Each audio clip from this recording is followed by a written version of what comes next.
stay tuned for Mystery Theater.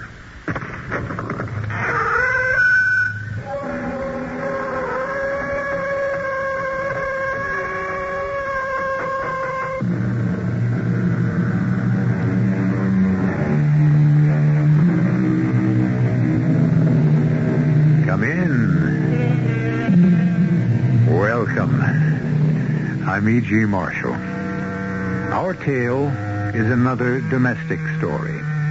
It's about the happy home life of a modern young family. A life, unfortunately, which is cut brutally short.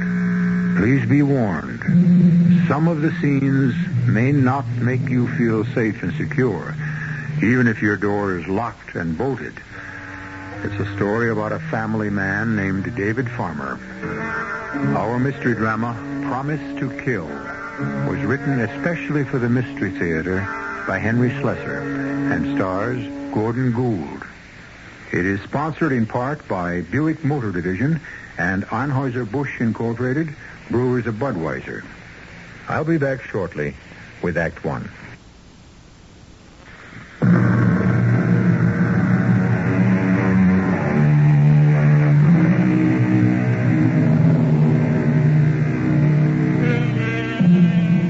The scene is a suburban community called, appropriately, Park Pleasant. For that's exactly what it is. Pleasant and park-like, and very serene. A haven for the families of busy city executives like Dave Farmer. Dave is a lucky young man. He has a good job. He has a beautiful young wife named Connie. He has a daughter who promises to grow up looking just like her. But little Susan has plenty of time for that. She's only 5 years old. The day is Monday. The time is 8:15 a.m. The day is just beginning. So is the nightmare. Dave, will you please hurry up? Stan's going to drive me crazy with that horn. I'm coming. I wish you wouldn't fly down those stairs. I'm always afraid you'll break your neck. Listen, it's my neck that's the problem. I can't seem to tie my tie around it this morning. It's no wonder with Stan blowing his horn that way. What's the big hurry? It's only 1:15. He's got to be in court this morning. Well, that's his problem. You don't have to be at work until 9, and I insist that you have some breakfast. I really don't have time, honey. Yes, you do. Look, the eggs are all made. The toast is halfway done. No, it isn't. You haven't plugged it in. Oh, my. That's Susan again. She insists on pulling plugs out of the wall. You better keep her away from wires and stuff. She'll electrocute herself. Anyway, here are the eggs. Hey, what's going on here? Come on in, Stan. I've been intimidated into eating breakfast. Breakfast? Listen, I've got a case to argue this morning, and this carpool was your idea. It's okay. I'm all ready. That didn't take long. You didn't even taste those eggs. They were great. Terrific. I am sorry to rush him out so early, Connie. Daddy! Uh-oh. A new complication. Where's my Pooh Bear? That's right, my darling. You told Susan you were going to bring her a Pooh Bear last night. But I did. I just got home too late to give it to her. She was already asleep. Well, where is it, Daddy? Wait a sec. Oh, for Pete's sake. Come on, Dave. Am I going to hang up my client for a woolly bear, huh? I want my Pooh Bear. Here it is, just as I promised. Oh, isn't he cute? Don't you love him, Susie? Oh, yes. Say thank you, Daddy. Thank you, Daddy. Dave, will you please... So long, darling. Bye. And will you call me this afternoon? Don't I always? Have a good day. You too, Stan. Thanks. You two have already ruined my day. Serves you right, bachelor.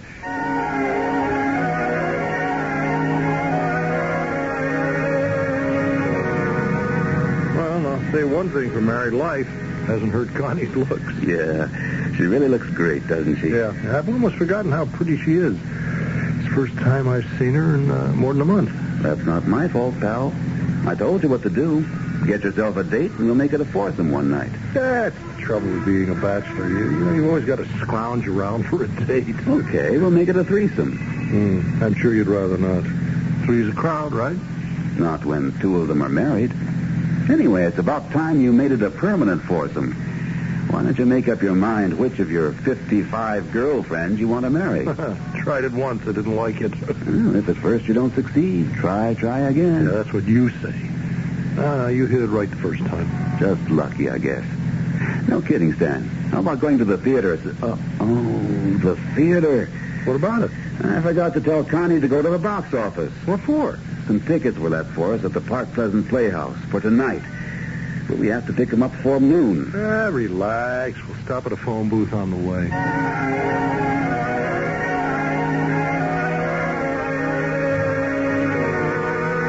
Susie, are you sure you want to dry those dishes? Mommy can do them. I want to help. Well, it's sweet of you, baby, but there are only a few. Can I give Winnie the Pooh scrambled eggs? No, dear. Bears don't eat eggs. What do they eat? Bears eat honey. But I could give him... No. You can't give Winnie the Pooh any honey either. I mean, bears don't eat anything this time of the year. They just sleep. Oh, then maybe I better put him to bed. Now, that's a good idea. How long do bears have to sleep? Well, they usually sleep through the whole winter. That long? Maybe Pooh Bears are different. Run along now, dear. Mommy has to answer the phone. Maybe it's for me. Maybe so. Hello? Hi, hon. It's Paula. Hi. 1 second. It's not for you, baby. It's your Aunt Paula. Now, you go give Pooh Bear a nap. Okay. Paula, hi. How are you feeling? Oh, fine. You're calling pretty early, aren't you? I'm calling to give you a wonderful opportunity. If you meet me in the city before noon, I'll buy you lunch and then we can go shopping. Oh, I can't today, Paul. I'm sorry. Why not? Well, Susie's home from school, for one thing. They're having one of those teachers' conferences. Why can't the maid take care of her? Because it's Emily's day off, and I've got a dozen things to do around the house, and at the moment I have to answer the doorbell. Go ahead. Who's stopping you? Well, do you want to hold on, or should I call you back? I'll hold on.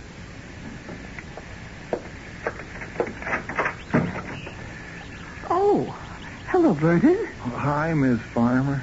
What in the world time is it? Oh, gee, I don't know. I don't have a watch, but, I thought it was the right time. Well, you usually deliver the groceries around 10, don't you? Well, sure, usually, but I thought, they'd come early today. Well, all right. I suppose it doesn't make all that much difference. It does to me, Miss Farmer. What? Listen, what do you want me to do? I mean, should I bring in the stuff right now? Well, of course. I could leave them out on the truck for a while. No, I guess that isn't such a smart idea. I mean, you got milk and cream and stuff. They might get spoiled. Well, of course they might get spoiled, Vernon. What an idea. Bring them in right away. Yeah, sure. I'll do that, Miss Farmer. I won't be long. Okay. Paula, are you still there? I'm here. What's going on? Well, it's just a boy from the supermarket. Vernon, whatever his name is. Oh, yes, the blonde Adonis. All muscle, including his head. Well, there is certainly something wrong with his head today. He's talking so strangely. Anyway, listen, about the city. Thursday is absolutely the first day I can make it. Here it is, Miss Farmer. All right, Vernon. Paula, what do you think about Thursday? Thursday's fine. I'll call you Wednesday just to make sure you don't chicken out. All right, Paula, bye. So long. Miss Farmer. What? Is it okay if I put everything here? Well, yes, of course, Vernon. Pretty big load today, but I can handle it. I mean, I'm strong, you know. Yes. Yeah, you want me to put the milk and stuff in the refrigerator? No, just leave them there. You know, it was really something this morning. I mean, the way I felt driving over here. Yes, it's a lovely day. You know what I mean? Driving over here and knowing that, that I was going to see you. Well, that's very sweet, Vernon. Kept seeing your face in front of me like it was in the windshield. You know? What, Vernon, what a strange thing to say. Kept thinking about how it was going to be. And when I rang the bell and you opened the door and you saw me and... I don't know. Here we are. I mean, just acting like always. Like always. You know, like nothing was special. Well, never mind the rest of that stuff, Vernon. I'll empty the boxes myself. Yeah, okay, that'll be better. We don't have much time, I guess. I gotta be back at the store around 9:30. Vernon, what are you doing? Oh, you've got such soft hands, you know. Please, don't do that. Listen, what about her, your little girl? Susie? What about her? Where is she, school or something? Vernon, stop that. Oh, your skin is... no, it's like something else. It's not skin. For heaven's sake. Please, don't tease no more, Miss Farmer. Don't tease. I ain't got much time. Vernon, will you let me go? What is the matter with you? Where do you want to go? You want to go upstairs? You let me go. You let me go, or I'll scream the house down. Don't I will call the police. I swear I will. Now, you stop that, Miss Farmer. You just stop playing games with me.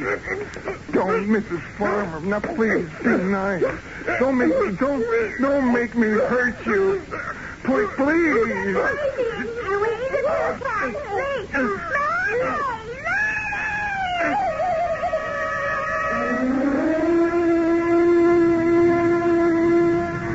Are you sure you dialed the right number? Positive.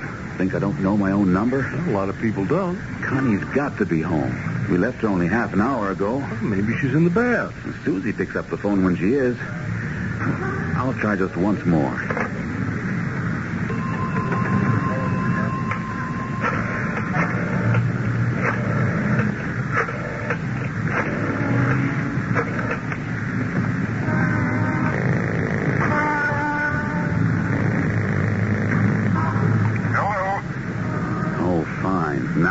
Wrong number. Hello, who is this? I was calling the Farmer residence. Oh, yeah, this is the right place. Who am I speaking to, please? Well, maybe you can answer the same question, since it's my house. Are you Mr. David Farmer? Yes, that's right. And who are you? This is Patrolman Ernest McLeavy, Mr. Farmer. Did you say patrolman? What was that? Listen, is there something wrong out there? Was there a fire or something? Good Lord, Dave, what... No, Mr. Farmer. It's not a fire. Could you please tell me where you're calling from? I'm in a phone booth on the expressway. For Pete's sake, will you tell me what you're doing in my house? Let me speak to my wife. I'm sorry, Mr. Farmer. You can't do that. Maybe it would be best if you came back home.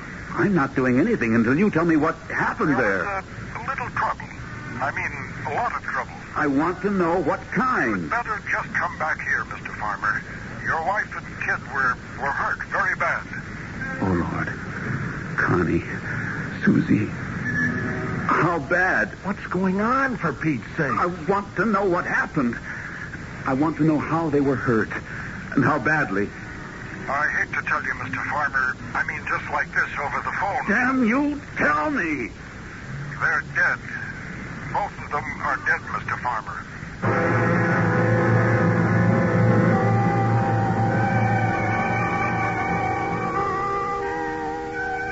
It's a strange place to find yourself in the middle of a nightmare. A highway crowded with cars and trucks, the bright midwinter sun shining in your eyes, hearing a disembodied voice telling you that everything you cared for in life is gone, vanished in one bloody instant, one terrible moment of madness, one meaningless action. But this nightmare isn't over for Dave Farmer or for a young man named Vernon White. We'll be back in just a moment with Act 2.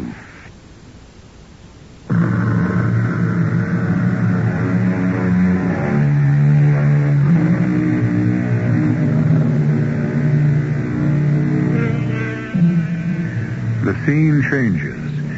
We are no longer in the quiet suburb of Park Pleasant. We are in a large, high-ceilinged room, flanked by American flags, solemn with the traditions of American justice. This is a courtroom. Seated in the front row is David Farmer. Beside him sits his friend Stan, his sister-in-law Paula. His face is ashen, haunted. And at the defense table, his hair neatly combed and brushed, his cheeks rosy, Wearing his best blue suit, looking very much like the all-American boy, sits Vernon White, killer. Your Honor. Yes, Mr. Waterman. The defense has no objection to these photographs being submitted to the jury, but these proceedings have been delayed long enough. Very well. Is the prosecution ready to proceed? Yes, Your Honor. Then please continue your examination of the witness. Yes, Your Honor. Patrolman McLeavy, you've seen these photographs we've shown the jury? Yes, sir. Is it an accurate representation of the scene you discovered that morning at the farmer house? Yes, sir. That's what I found. A young woman, brutally assaulted, strangled to death. Yes, sir. Evidence of a struggle. Yes, sir. A young wife and mother slain in her own kitchen, and a child 5 years old slain. Just as horrible. Your Honor, may I object to the prosecution's use of such emotional terms? I beg the defense attorney's pardon. You're quite right. One hardly needs words like brutal and horrible to describe this crime. The facts speak for themselves. Now, Patrolman McLeavy, did you also see several boxes of groceries in that kitchen? Yes, sir. About 4 boxes. You concluded that a delivery had been made that morning? Yes, sir. The perishables hadn't been put away. And that led you to make inquiries in the neighborhood about the arrival of the grocery truck? Yes, sir. We learned that the truck from the Park Pleasant supermarket had been there and left. Mm-hmm. And you sought out the delivery boy, or should I say, the delivery man? Yes, sir. I interrogated Mr. Vernon White. See? And what did he tell you? He apologized. For what? He apologized for killing Mrs. Farmer and her daughter.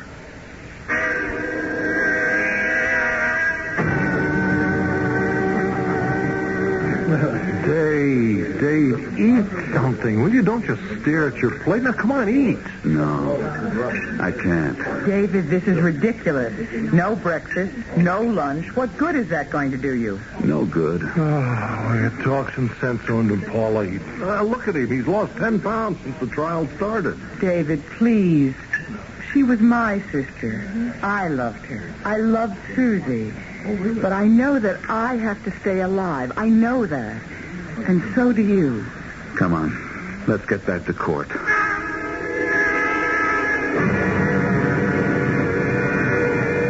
Vernon, was Mrs. Farmer alone when you walked into the kitchen? Yes? Did you attack her right away? Attack her? You heard me. Did you just reach out and grab her? Well, no, of course not. Did you try to embrace her, kiss her, anything like that? Yeah, I guess I did, because what, Vernon? Well, because I thought she liked me.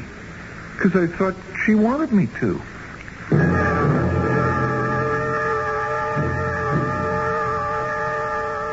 The defendant will rise. Vernon White, you have been tried and convicted for the crime of homicide in the first degree. The laws of this state, as amended on October 5th, 1974, impose a mandatory sentence for this crime. Therefore, it is my duty to instruct the warden of the state prison in Peakstown to take you to a place where you shall be kept until the 31st day of March, 1976, at which time you will be hanged from the neck until dead. May God have mercy on your soul.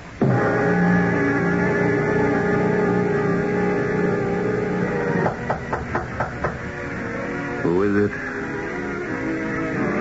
I said, who is it? It's Paula. Please let me in, David. All right. Well, will the real David Farmer please shave? How did you find me? If you must know, Stan told me. Stan has a big mouth. You look terrible. You look as run down as this hotel. What did you want me to do? Stay up there in that house? Well, you could have found something better than this. This suits me fine. If you want to stay in a hotel for a while, fine. But the least you can do is get a decent room. This isn't a hotel room, Paula. This is a waiting room. What? A waiting room. A place for me to wait for the 31st of March. Oh, Dave. Dave, that's terrible. That's so senseless. What else have I got to do but count the days? But to do this to yourself, to hole up in this awful flea bag, staring at the calendar, thinking of nothing but that poor moron's execution. He's not a moron. He's Jack Armstrong, the all-American boy. Didn't you hear what he said in court? He thought Connie liked him, that she wanted him. Dave, listen to me. Vernon White killed something very precious to me, too. Dave, I have to tell you something. Tell me what? What you want to happen isn't going to happen. What did you say? There isn't going to be any 31st. There's always a 31st. 7 months out of the year. I mean, there isn't going to be any execution. Stanley called to tell me. I think that's why he gave me your address, so I could break the news to you instead of him. What are you talking about? The appeal was accepted because of Vernon's substandard intelligence, something like that. You're lying to me. Dave, they've commuted his sentence to life imprisonment. They can't do that. They can't. They did, Dave. Vernon White went through tests. He's not an imbecile, and he's not insane. But he's just not smart enough to know the difference between right and wrong. They can't do that. He killed Connie. He killed my little girl. Good Lord, Paula. You've got to accept it, Dave. Don't let it make such a difference to you. No. Never. I'll never accept it. Do you think I can go on living with him alive and breathing and walking around and smiling and Connie and Susie dead? No. I won't let it be.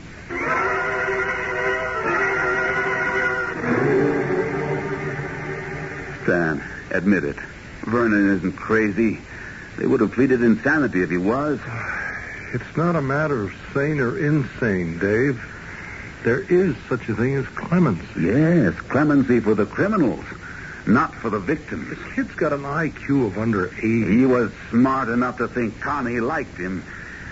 He thought she had a crush on him. He was so used to having girls ogle him in the supermarket, juggling those crates with his big muscles. Dave, this is useless. The court has accepted the appeal. You just don't have any recourse. You're wrong. I do. Like what? I'm going to kill him, Stan. Huh? That's all I can do right now. I have to kill that animal, or I have to stop living myself. One or the other. That's how it has to be, Stan. But you're crazy, Dave. I don't believe you mean that. I mean every word. I'm going to kill him. And you're going to help me. But the man's in prison. People get killed in prison. There's a way to do everything if you have the desire and the money. I have both. You haven't got that kind of experience. But you have, Stan.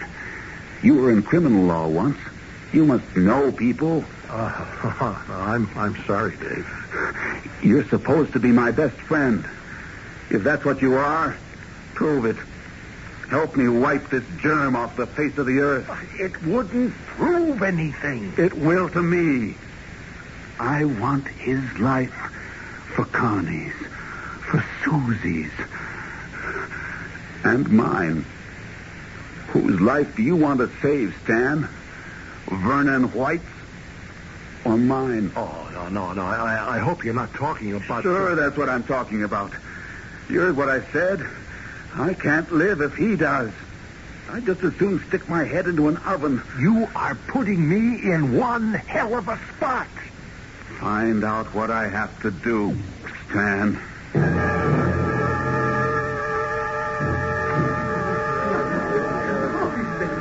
Mr. Ross, this is Dave Farmer. Hello, Mr. Farmer. Nice meeting you. Yes. Hello.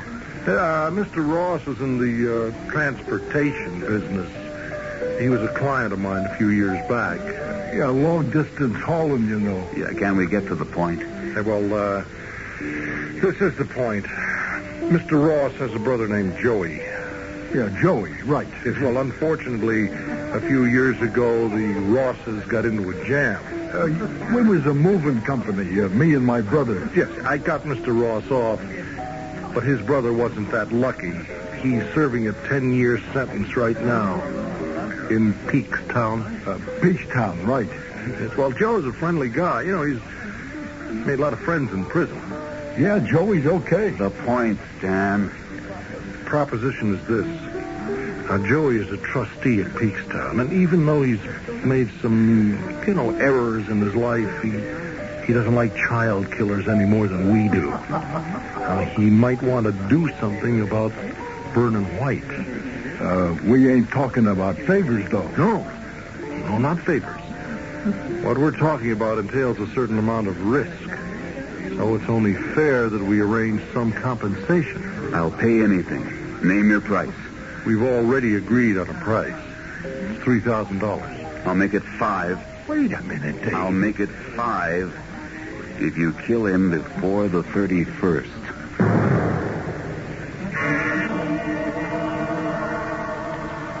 Let's see. When did you pay this plumbing bill? I don't know, Paula. It's marked paid, but I don't see the canceled check. What does it matter? It does matter, Dave. You can't let everything slide this way. Half a dozen people are threatening to sue you for this or that. And I suppose you know that you let your insurance policy lapse. You went right past the 30-day grace period. What's the difference?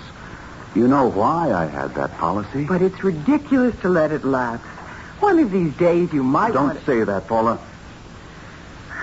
Anyway, I called your broker and arranged to have it paid. I'm surprised Stan didn't do that for you when he had the power of attorney. Stan isn't a bookkeeper. He's a lawyer. Still, he could have been more helpful. He knew how spaced out you were. He could have hired a girl or somebody to pay your bills, keep your accounts in order. Paula, will you stop taking off on Stan? What have you got against the guy? What have you got in his favor? He's my best friend. He proved that. Maybe. I wonder how friendly he'd be if you were broke. Oh, cut it out, Paula. Oh, look at this checkbook. None of the stubs filled in. And you must have spent $1 zillion. There were expenses. I know that. But Stan sold those securities for you back in March. That meant a deposit of almost $100,000. Paula, I can't think now. Okay. But I just want you to know that there are expenditures I can't explain. Hello? Dave, it's Stan. Yeah? What's happening? Dave, don't get upset about this. But something went wrong up in Peakstown. What do you mean, wrong? I don't have all the details yet. Our friend Joey up there tried to fulfill his mission this morning, but he botched it. How? Vernon isn't dead. He's hurt. He's got a knife wound, but he's alive.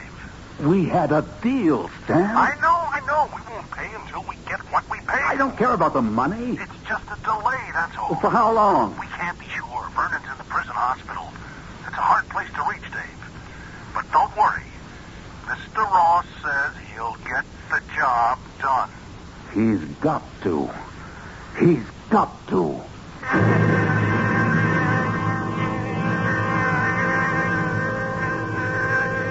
And so the executioner has failed to perform his allotted task. Vernon White is alive, and not so well, in the prison hospital. But the physicians who will treat his wounds don't know that he's suffering from what might well be a terminal illness, the disease called revenge. We'll see if Dave Farmer gets that revenge in a few moments when I return with Act 3.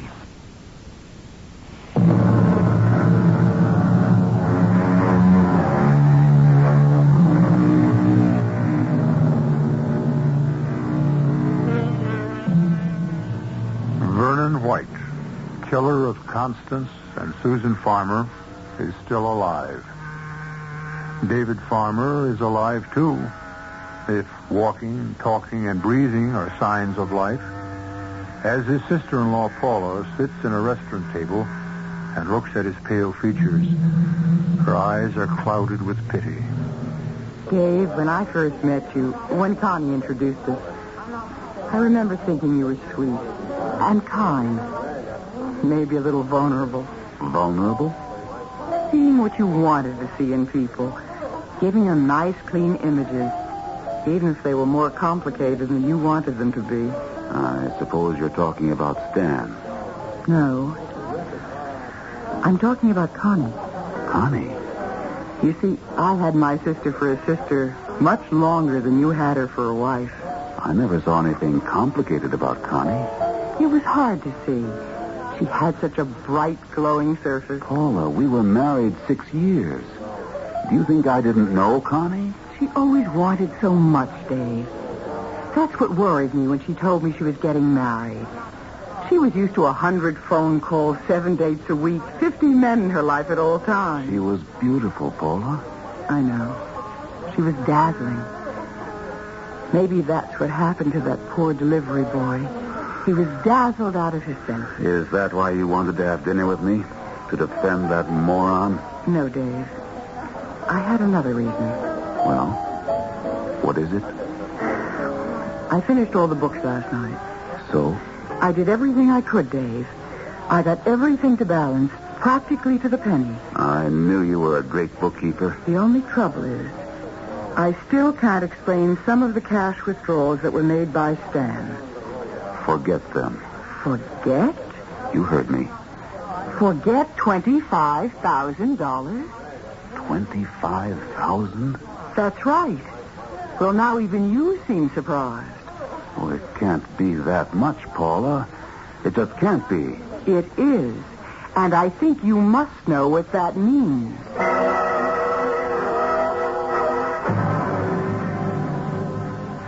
$25,000? All taken out in cash. Well, but there were expenses, Dave. You know that. I'm sorry if they weren't all itemized. That's not like you, though. You were always a stickler about money. You always said you were raised poor, so you had respect for the buck. Look, Dave, I wasn't at my best at the time either. Now, Connie meant a lot to me, too. You know. Stan, what happened to that money? Hey, come on. What kind of a tone of voice is that? I want an answer. Oh, wait, now, you accusing me or something? Oh, wait a minute. I just got it. Oh, Paula put you up to this. Well, Paula never liked me much. She's found the perfect way to get back at me. The money's gone. It went into somebody's pocket. And I want to know whose.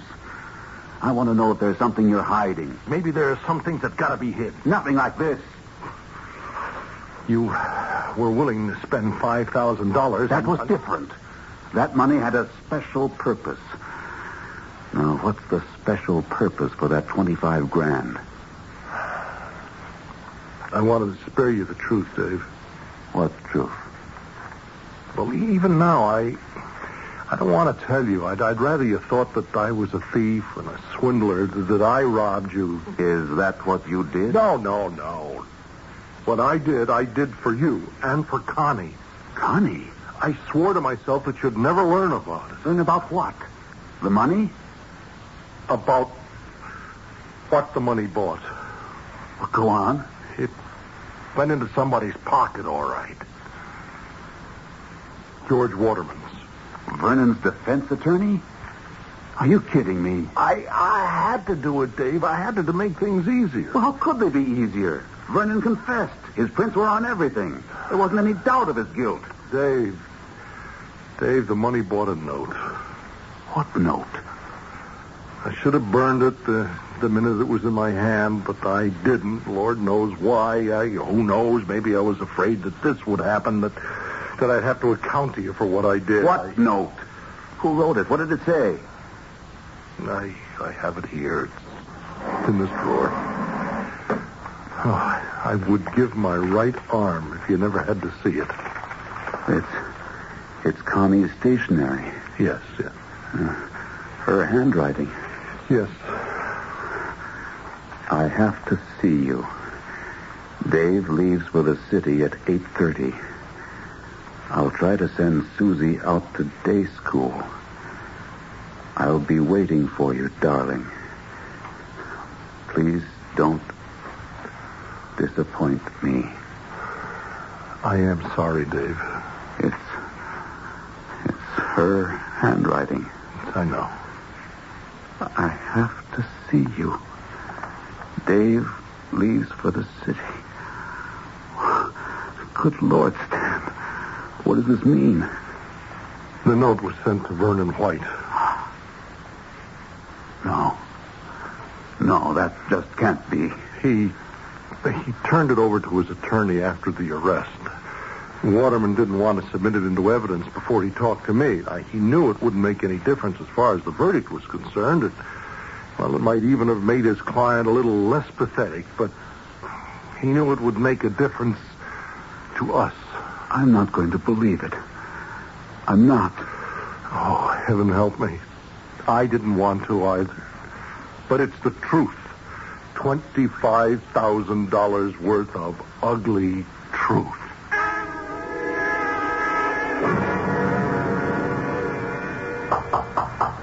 Who is it? Paula, please open the door, Dave. Don't worry. I didn't bring you chicken soup, just a couple of containers of coffee. Did you think I'd need sobering up? You do, Dave. I haven't been drinking. I thought you might be upset tonight. Why? Because of what happened. Have you been talking to Stan? No, of course not. I have nothing to say to Stan, and he vice versa. I meant about Vernon White. Do you still take your coffee black? What about Vernon?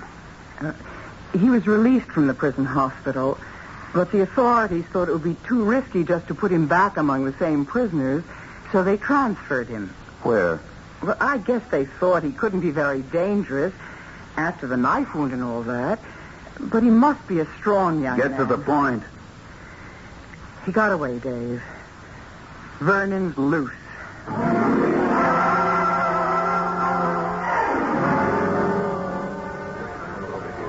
It wasn't easy, Mr. Farmer, let me tell you. But you really know something? I know everything. This kid, Vernon, is a dope. He ain't playing with a full deck, you know what I mean? I know.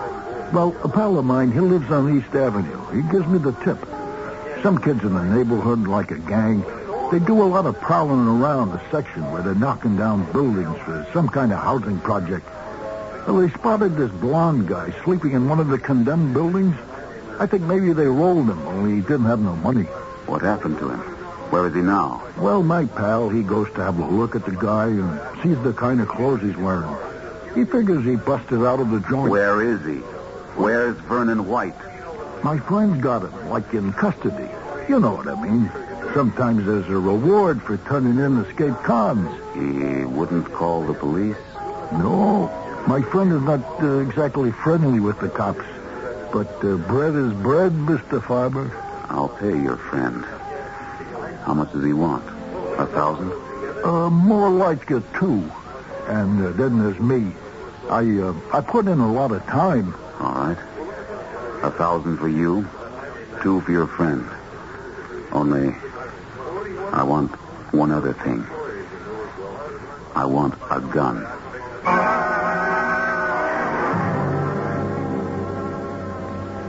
Hello, Vernon. Oh, hello.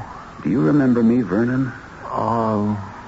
No, I guess I don't. No, wait, you look kind of familiar. Look hard, Vernon. Nope, I just don't remember. Hey, you bring me something to eat? My name is Farmer. Yeah, the man that was here before, he said he was going to bring me sandwiches or something. I sure am hungry. Vernon, doesn't the name mean anything to you? Well, what was it again? Farmer.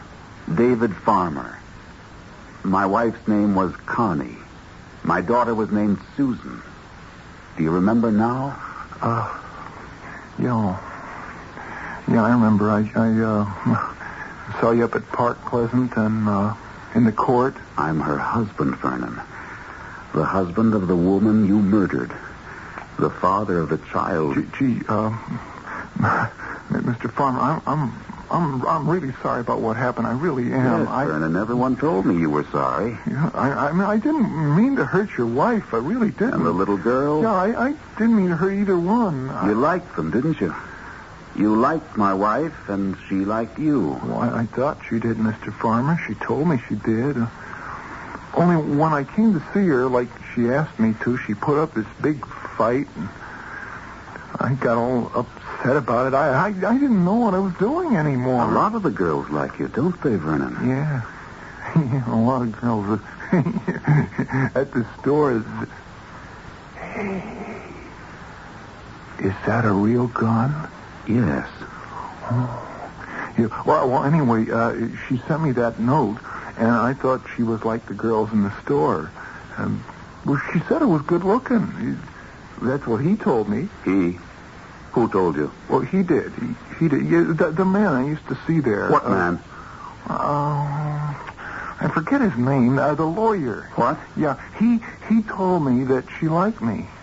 And I'd be loading up stuff at the supermarket, and he'd drive up and say, "Hey, Vernon, Mrs. Farmer thinks you're a real good-looking kid. She'd really like to get you all." You're crazy. Nobody told you any such thing. Yeah, he did. And then he gave me this note that she wrote to me. He gave you the note? This lawyer? Yeah. I swear, he gave me this note, and it said, "I want to see you. My husband's going to the city, and I want you to come around." You're a liar. You're a liar. No, look, I swear it's true. He was that friend of yours, the one that you drove around with a lot. And he gave me the note, and I went there, and she didn't like me. She didn't like me at all. And that's when everything went wrong. Everything.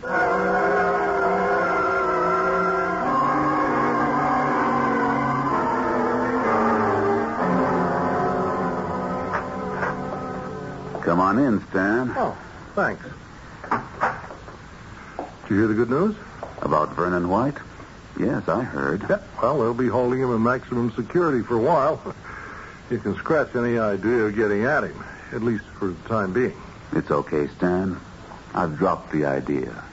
Vernon's death doesn't mean anything to me now. Wow. I'm relieved to hear that. In fact, I was the one who turned him in. That anonymous tip to the police was mine. But how did you know where... I didn't see any reason for Vernon's death. Not after he told me about the note. Yes. I talked to him, Stan. Mr. Ross helped me find him. And we had a good, long talk. I hope you didn't take him too seriously, Dave. You know the kid's a moron. He's dim-witted, not a moron. Dim enough to think that Connie liked him just because you said so. Dim enough to believe that note was meant for him when it was really sent to you. Now, wait a minute, Dave. I couldn't understand it at first. Then I remembered how it was between you and Connie before I came along. I had a little more to offer, so she picked me. But she didn't want to give you up either. Dave, now I don't know what you heard. Something happened, Stan. Connie threw you over for some reason. I remember when you stopped coming around to the house. Dave, I swear to you that She must have hurt you pretty bad. So bad that you wanted to hurt her back. So you picked Vernon. Please, let me say something. He told me all about it. What you used to say to him, to goad him on, get him all excited. And then you gave him that note. The note Connie once sent you. I didn't mean it to work out the way it did. So help me, I didn't. I didn't know what he'd do. I just wanted to teach her a lesson. That's why you were willing to help me. Willing to let me kill that boy. So he'd never give you away. Dave, I didn't mean it. I didn't want it to happen, Dave. But it happened. He killed them. Connie and Susie. You killed them. No, it's not me. I swear it wasn't. Will you swear, Stan? Yes. On your knees? On my knees, Dave, on my knees. I swear it wasn't me. Dave, that gun, It's the 31st, Stan.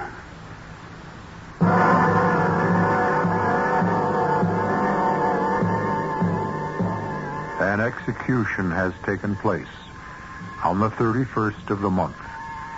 In the mind of David Farmer, justice has been done. But now, the executioner himself must face the bar of justice for usurping the privilege only the law can have. Only the law must have.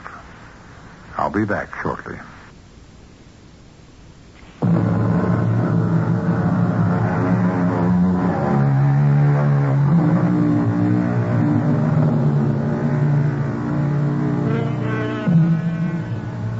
We hope you didn't find our little domestic tale too grim. When violence strikes close to home, it's always more upsetting. If you are disturbed, why not sit back now, have a nice warm drink, go to bed early, and take tomorrow off. Then you'll be all ready for a little more terror and suspense when we return with another episode of Radio Mystery Theater. Our cast included Gordon Gould, Earl Hammond, Russell Horton, Hetty Galen, Leslie Woods, and Roy LeMay. The entire production was under the direction of Himan Brown. Radio Mystery Theater was sponsored in part by Anheuser-Busch Incorporated, Brewers of Budweiser, and Buick Motor Division. This is E.G. Marshall inviting you to return to our Mystery Theater for another adventure in the macabre. Until next time, pleasant dreams.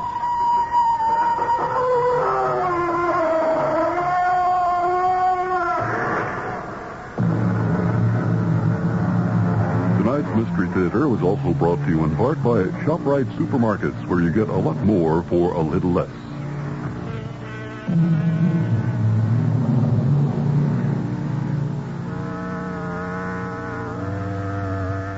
The preceding program was furnished by CBS Radio. Your dial is set for news with John Scott.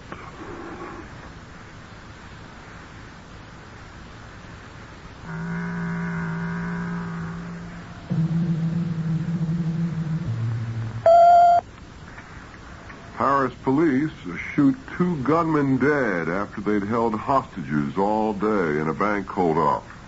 And President Ford's plan to bail out New York City continues to make progress in the United States Senate. It's 31 degrees in clear mid-Manhattan. The man says clear, windy, and cold tonight with a low in the middle 20s. Sunny and cold tomorrow with a high in the upper 30s. This is John Scott with the 8 o'clock edition of the news. Paris police shot 2 gunmen dead in a street battle early today after the men had held more than 20 hostages for 14 hours in a Paris bank, demanding $2 million in ransom. The gunmen had left the bank with hostages in a getaway car provided by police and with sacks apparently containing money. A few hundred yards away, just off the Champs-Élysées, their car collided with a taxi. They opened fire on